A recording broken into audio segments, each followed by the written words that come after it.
আসসালামু আলাইকুম। আজকে আমি আপনাদের জন্য নিয়ে এসেছি অসাধারণ স্বাদের মাংস দিয়ে বাঁধাকপির তরকারি।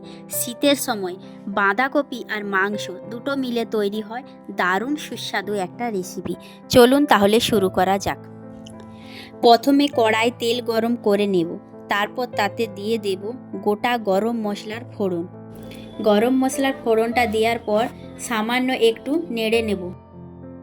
তারপরে পেঁয়াজ কুচি ও আদা রসুন বাটা দিয়ে একবার ভালোভাবে ভেজে নেব।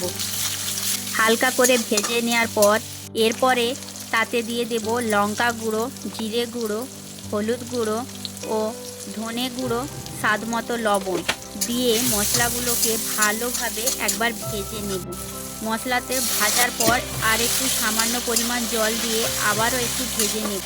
মশলা থেকে তেল ছেড়ে দিলে তাতে দিয়ে দেব টমেটো কুচি, আবারও একবার নেড়ে নেব। এবারে মাংসগুলোকে দিয়ে দেব।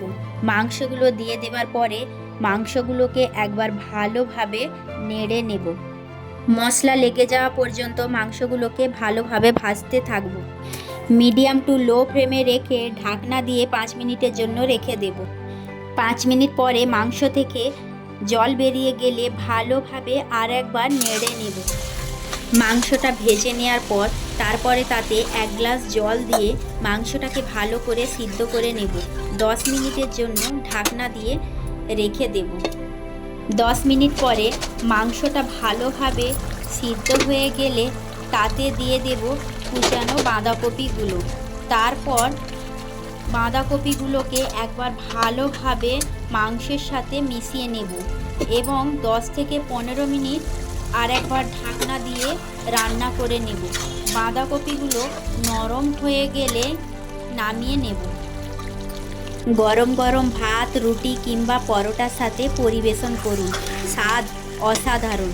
অবশ্যই একবার ট্রাই করে দেখবেন। ভিডিওটা ভালো লাগলে লাইক করুন, কমেন্ট করে জানান, সাবস্ক্রাইব করে পাশে থাকুন। ধন্যবাদ।